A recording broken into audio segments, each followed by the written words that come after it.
चलो भाई, आज class 10th chapter number 7 coordination geometry, यानी हिंदी बोलते हैं निर्देशांक ज्यामिति। देखो आसान है चैप्टर, बस थोड़ा सा पहले इंट्रोडक्शन समझना है, फिर उसके बाद क्वेश्चन पकड़ते हैं। देखो चैप्टर का नाम क्या है? कोऑर्डिनेशन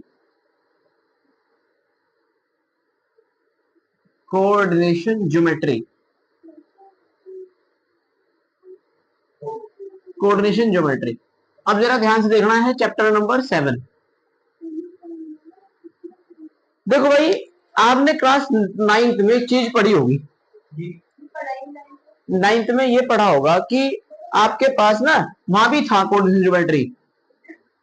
आपने पढ़ा होगा कि ये जो है एक कोऑर्डिनेट सिस्टम होता है, ठीक है जी। इसके अंदर ये वाला पॉइंट ये होता है 0 0, इसको बोलते हैं हम ओरिजिन या फिर मूल बिंदु। इसको हम क्या बोलते हैं? ओरिजिन या फिर मूल बिंदु। अब ये हमें पता है ये एक्स एक्सिस होता है, ये एक्स डैश एक्सिस होता है, ये वाई एक्सिस होता है और ये वाई डैश एक्सिस होता है, ठीक है। इधर तो एक तरफ का इधर सब बाद में करिए। अब हमें पता है कि जो मूल बिंदु से इधर की तरफ यानी ओरिजिन से इधर की तरफ जो सारे इस नंबर लाइन पर नंबर आते हैं वो सारे पॉजिटिव होते हैं, यानी 1 1 2 3 4 ये सारे कैसे हैं? पॉजिटिव। और इधर की तरफ सारे नंबर कैसे आएंगे? -1 -2 -3 -4। और नीचे की तरफ अगर मैं चलूंगा तो -1 -2 -3 और -4। ऊपर की तरफ जाऊंगा तो +1 +2 +3 +4। ये सारे नंबर ऊपर की तरफ जाऊंगा तो प्लस के, नीचे की तरफ जाऊंगा तो माइनस के, ये वाले प्लस के, इधर जाऊंगा तो माइनस के। ये बात समझ में आ जानी चाहिए आपको। कोई दिक्कत है तो ठीक है भाई, इसको हम वाई कहते हैं, इसको वाई डैश बोल देते हैं, ठीक है। इससे कोई फर्क नहीं पड़ता। हमें ये पता है कि इधर की तरफ प्लस, इधर की तरफ भी प्लस, इधर की तरफ माइनस, इधर की तरफ माइनस, ठीक है। अब जो एक्सिस ये एक्स एक्स वाले हैं, एक एक्स वाले कोऑर्डिनेट होते हैं, एक वाई वाले कोऑर्डिनेट होते हैं। इसका काम क्यों लाया गया, ये क्यों पढ़ा गया? देखो हमें पता है कि मान लिया कोई ये पॉइंट है, ये यहां ये कोई पॉइंट है, ये पॉइंट इस ओरिजिन से या इसकी लोकेशन कहां है इसकी स्थिति को बताने के लिए, इसकी पोजीशन को बताने के लिए ये कोऑर्डिनेट सिस्टम यूज किया जाता है। जैसे मान लिया गया ये पोजीशन, ये पॉइंट पी यहां रखा हुआ है किसी प्लेन में, इस पॉइंट पी की लोकेशन क्या है? तो ये कह रहा है कि इस पॉइंट पी की जो लोकेशन है ना, इस एक्स एक्सिस से 4 सेंटीमीटर डिस्टेंस पर, यानी यहां से कितना है ये 4 सेंटीमीटर, और इधर से कितना है ये, कहीं ऊपर को बढ़ा लू तो ऊपर की कितना है, यहां पर मैं कह दूं 5, तो वाई एक्सिस से कितनी दूर है ये 5। यानी इसके जो कोऑर्डिनेट हुए, इसके जो निर्देशांक हुए 4,5। यानी पहले वालों किसको लिखते हैं? पहले एक्स को लिखते हैं, फिर हम वाई को लिखते हैं। समझ में आई बात? पहले जगह हम क्या किसके कोऑर्डिनेट लिखते हैं? एक्स के, और दूसरी जगह वाई के। तो यानी जीरो से ये लोकेशन, यानी जीरो से ओरिजिन से एक्स एक्सिस पर 4 सेंटीमीटर और वाई एक्सिस पर 5 सेंटीमीटर, यानी इसकी जो लोकेशन है वो 4,5 लोकेशन है, ठीक है। अब जो एक्स अक्ष के निर्देशांक है, यानी जो एक्स अक्ष के निर्देशांक है और जो वाई अक्ष के निर्देशांक है, एक्स अक्ष और वाई अक्ष वालों को हम कुछ नाम देते हैं। जो एक्स अक्ष वाले का नाम है आपके पास, उसको बोलते हैं एब्सिसा, ठीक है, यानी हिंदी में भुज बोलते हैं। और जो वाई एक्स का निर्देशांक के कोऑर्डिनेट उसको हम ऑर्डिनेट बोलते हैं, ठीक है। इसको क्या बोलते हैं? एब्सिसा। और इसको क्या बोलते हैं? ऑर्डिनेट। इसको बोलते हैं भुज और इसको बोलते हैं कोटि, ठीक है। एक्स एक्स वाले जो निर्देशांक होंगे उसको क्या बोल रहे हैं हम? एब्सिसा, और वाई वाले को कोटि। यानी इसका ये वाला जो कोऑर्डिनेट हुआ ये क्या है? इसका एब्सिसा। और ये वाला क्या है? इसका ऑर्डिनेट। समझ आई क्या बात? ये क्लास 9th में आपने पढ़ कर आए थे। अच्छा, आपने ये भी पढ़ा था ये कि 4 क्वाड्रेंट होते हैं हमारे पास, पहला, दूसरा, तीसरा, चौथा। पहला क्वाड्रेंट ये रहा, ये कौन सा क्वाड्रेंट है? सेकंड। ये कौन सा क्वाड्रेंट है? और ये कौन सा क्वाड्रेंट है? 4, ठीक है जी। तो इसमें बताया था कि जो पहले क्वाड्रेंट में जो आपके पास जो ये एबिसिस और ऑर्डिनेट होंगे। ये कैसे होंगे? सेकंड क्वाड्रेंट में कैसे होंगे, थर्ड क्वाड्रेंट में कैसे होंगे, फोर्थ क्वाड्रेंट में कैसे होंगे? तो जो पहले क्वाड्रेंट में आते हैं वो आते हैं प्लस प्लस के, क्योंकि यहाँ x की वैल्यू भी पॉजिटिव है और y की वैल्यू भी पॉजिटिव है, तो इसलिए जो आपके पास ये क्वाड्रेंट आया वो क्या है? Positive positive positive. सेकंड वाले में कैसे आएंगे? देखो पहले -1 लिखते हैं, x का लिखते हैं, फिर y का लिखते हैं, तो यानी x एक्सिस के माइनस और y एक्सिस के पॉजिटिव, यानी सेकंड क्वाड्रेंट में जो कोऑर्डिनेट आएंगे, जो निर्देशांक आएंगे वो निगेटिव और पॉजिटिव होंगे। थर्ड क्वाड्रेंट में जो आएंगे भाई ये भी निगेटिव, तो minus comma minus. Fourth quadrant में जो आएंगे वो क्या आएंगे भाई? एक बार प्लस आएगा और एक बार माइनस आएगा। समझ में आएगी बात? तो ये हुए 4 क्वाड्रेंट। अगर मैं आपसे पूछ लूं कि कोई बिंदु दिए हुए P, ये बिंदु P है, ये है -4,5, ये कौन से क्वाड्रेंट में है? कौन से क्वाड्रेंट? पहले में, दूसरे में, तीसरे में, चौथे में? तो आप देख रहे हैं माइनस और प्लस, माइनस प्लस किसमें आता है? इसमें। तो ये कौन से क्वाड्रेंट में है? सेकंड क्वाड्रेंट में। ठीक है जी। अब ये तो थी एक पॉइंट की बात, समझ आई बात? अगर हमारे पास पॉइंट हो जाए 2, मान लिया आपके पास ये कोई एक पॉइंट ये है P और एक पॉइंट मैंने कह दिया ये है Q, ठीक है जी। अब इन पॉइंटों की लोकेशन हमें पता, मैंने कह दिया कि ये 1 है, ये 2 है, ये 3 है, ये 4 है, ये 5 है, ये 6 है और ये 7 है। ये 1 है, ये 2 है, ये 3 है, ये 4 है, ये 5 है, ये 6 है, ये 7 है। ठीक है। और ये जो पहला पॉइंट है, मैंने कहा कि ये पॉइंट यहां है कहीं और ये पॉइंट है यहां, तो यानी इस पॉइंट के जो कोऑर्डिनेट है ये 2.5 के समथिंग है यहाँ, तो 2.5 कोमा ये हो गया 4.5, इसके कोऑर्डिनेट है ये। कौन से के? पॉइंट P के।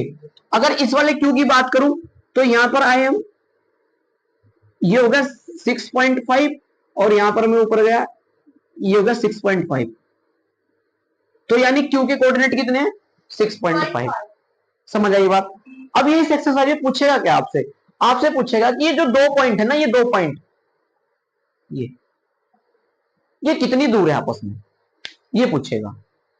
यानी इन पॉइंटों की डिस्टेंस क्या है, बीच की दूरी क्या है। ठीक है। उस दूरी सूत्र को हम किससे डिनोट करते हैं? देखो अगर हमारे पास, मैं कहूं कि ये आपके पास एक पॉइंट x है, ये x है, ये P पॉइंट है, ये कोई पॉइंट है Q, तो इसके कोऑर्डिनेट है x, y, इसके कोऑर्डिनेट है, चलो इसको मैं ऐसा कह दूं, थोड़ा सा यही लिख दूं, इसको साफ करके दोबारा यही लिख दूं। देखो जरा ध्यान से समझना, ये आपके पास पॉइंट P है, ये आपके पास पॉइंट Q है। अब ये मैंने कहा कि x एक्सिस से कुछ x1 डिस्टेंस पर है और y से कुछ y1 डिस्टेंस पर है। ये इधर x है, ये x डैश है, ये y डैश है और ये y है। तो यानी ये कुछ डिस्टेंस यहां पर कितने पर है? x1, और ये इधर कितने पर है? y1। यानी ये पॉइंट P x1 और y1 डिस्टेंस पर है। दूसरा पॉइंट जो है ये मैं कह दूं कि इस डिस्टेंस पर x2, और मैं इधर बोल दूं ये कहां है? y2, तो ये हो गया x2, y2। और इन दोनों पॉइंट के बीच की डिस्टेंस आपको चाहिए, तो फॉर्मूला आपको क्या याद रखना? फॉर्मूला याद रखना है आपके पास, जो डिस्टेंस है पी क्यू बराबर under root of x2 minus x1 का whole square plus y2 minus y1 का होल स्क्वायर। ये आपके पास आया दूरी सूत्र, बहुत इंपॉर्टेंट फॉर्मूला है। समझ आई क्या बात? कोई दिक्कत है क्या यहां तक किसी को? समझ आ गई? ये फॉर्मूला क्या है? फॉर्मूला पी क्यू बराबर x2 माइनस x1 का whole square plus y2 minus y1 का होल स्क्वायर अंडर रूट के अंदर। समझ आई बात? अगर आप चाहो तो ये फॉर्मूला बना कैसे वो बता दूंगा, बताओ कैसे बना।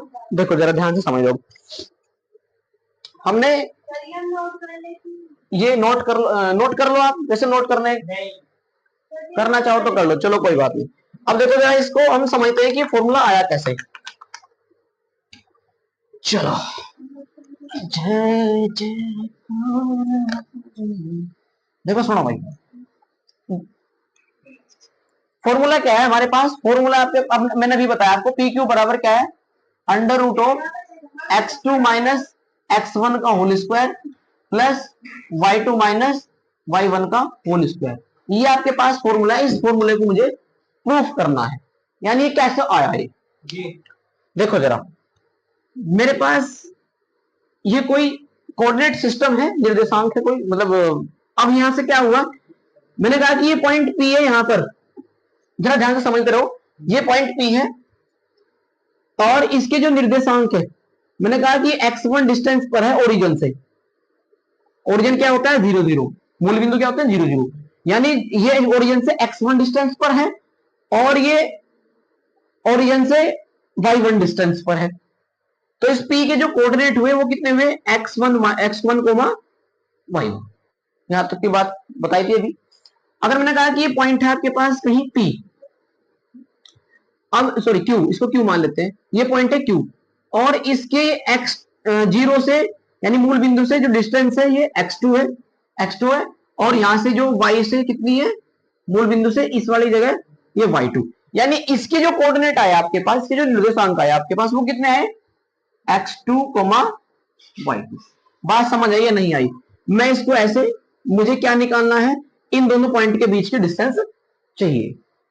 तो एक बार बताओ, अब मैं इसको ऐसे यहां पे ऐसे मिला दूं, थोड़ा सा ऐसे, तो ये वाली डिस्टेंस कितनी हुई, ये वाली, यानी ये, और इसको मैं ऊपर टी मान लू, पॉइंट टी आ गया मेरे पास, तो पी से टी तक की डिस्टेंस कितनी हुई? अच्छा देखो, मुझे पी से टी तक की डिस्टेंस निकालनी, अगर मैं x2 में से ये x1 डिस्टेंस घटा दूं, यानी इसमें से इतनी घटा दूं तो इतनी बच जाएगी, समझ रहे ना, इस x2 में से ये x1 घटा दूं तो इतना ही तो पोर्शन बचेगा ये, तो यानी मैं इसको लिख सकता हूं, इसको मैं इधर लिख दूं थोड़ा सा, x, x1, y1। तो ये जो ये डिस्टेंस आई आपके पास ये वाली, ये कितनी आ गई x2 माइनस x1। समझ आ गई क्या बात भाई? इस यहां से यहां तक की डिस्टेंस थी x2 और यहां से यहां तक x1, तो x2 में से x1 कम कर दिया तो इतना बच गया ना भाई। एक बात सोचो, अगर यहां से डिस्टेंस थी आपके पास ये 4 और यहां से यहां तक है ये 2, तो ये कितनी होगी, 4 में से 2 गए 2 ही तो होगी, तभी तो 4 आई होगी मिल करके भाई। अगर ये पूरी 4 है तो 4 में से ये और ये 2 है, तो ये वाली कितनी होगी, 2 ही तो होगी। अगर ये होती है आपके पास 5 और ये होती 2, तो तब कितनी होती इधर वाली है 3 होती। तो यानी हम यही कहना चाह रहे हैं कि भैया आपके पास जो ये डिस्टेंस है ये x2 में से x1 घटा दो तो ये डिस्टेंस आ गई। इसी तरीके से ये वाली डिस्टेंस जो है ये वाली, यानी QT कितनी होगी भाई, अगर मैं y2 में से y1 घटा दूंगा तो कितनी आ जाएगी y2 माइनस y1, तो ये वाली डिस्टेंस कितनी आ गई y2 माइनस y1। समझ आई क्या बात? पहले x2 में से x1 घटाया तो ये वाला पोर्शन आ गया, y2 में से y1 घटाया तो ये वाला पोर्शन बच गया बस। तो अब आपके पास एक ट्रायंगल बनना, देखो इन ट्रायंगल, कौन सा ट्रायंगल बनना, PQT ट्रायंगल बनना। इस PQT ट्रायंगल में कैसा ट्रायंगल है ये, राइट एंगल समकोण त्रिभुज है। देखो समकोण त्रिभुज बनना नहीं, तो समकोण त्रिभुज से पाइथागोरस थ्योरम मुझे लगा दूं मैं, तो पाइथागोरस थ्योरम क्या कहते हैं, देखो PQ का स्क्वायर, PQ का होल स्क्वायर बराबर कितना, ये प्लस ये, यानी x2, यानी मैं कह दूं PT का स्क्वायर प्लस QT का स्क्वायर। तो एक बार बताओ मुझे, PT की वैल्यू कितनी है, P से T की वैल्यू x2 माइनस x1 है नहीं, समझ आई बात, प्लस QT की वैल्यू कितनी है y2 माइनस y1, तो मैंने रख दी y2 माइनस y1 का होल स्क्वायर। अब ये क्या है PQ का स्क्वायर, अब जब स्क्वायर घर ले जाऊंगा तो रूट में चला जाएगा, PQ बराबर आ गया x2 माइनस x1 का whole square plus y2 minus y1 का होल स्क्वायर। बात बताओ समझ आई क्या यार? ये हो गया आपके पास दूरी सूत्र, ठीक है। आपको फॉर्मूला याद रखना है, प्रूफ इंपोर्टेंट नहीं है, कोई नहीं पूछ रहा है इसको, ठीक है। बस मैं आपको बनाकर दिखा देगी कैसे फॉर्मूला आया, बस ये याद रखना है कि PQ बराबर under root x2 minus x1 का whole square plus y2 minus y1 का होल स्क्वायर। एक एग्जांपल लेकर के सोल्व करते हैं, देखो ज्यादा समझ में आएगा। एक एग्जांपल की बात करता हूं, मान लिया आपके पास 2 पॉइंट है, एक पॉइंट है P बराबर 3,4 और एक पॉइंट है Q बराबर 2,3। जरा शांत हो जाओ, जरा देखो जरा, P जो पॉइंट है 3,4 है और ये कितने Q कितना 2,3, तो दूरी सूत्र लगा दो, PQ के बीच की डिस्टेंस कितनी है, तो PQ के बीच की डिस्टेंस आएगी अंडर रूट ऑफ, देखो x2 पहले वाला ये x1 है, ये y1 है, ये x2 है, ये y2 है। समझ में आई क्या बात है? तो x1 x2 2 x2 minus x1 कितना है 3 का होल स्क्वायर प्लस y2 कितना है 3 माइनस y1 कितना है 4 इसका स्क्वायर, तो कितना आ गया 3 में से 2 गया 1 का माइनस का स्क्वायर और ये प्लस माइनस का 1 का स्क्वायर, तो माइनस 1 का स्क्वायर 1 ही होगा 1 प्लस 1, तो आंसर आ गया अंडर रूट 2 यूनिट। तो यानी पी क्यू की डिस्टेंस कितनी है, पी क्यू के बीच की डिस्टेंस कितनी है 2 यूनिट। समझ में आई बात। एक एग्जांपल और लेकर सोल्व कर लेते हैं जरा, देखो एक एग्जांपल और लेकर क्लियर हो जाएगा आपके पास पॉइंट।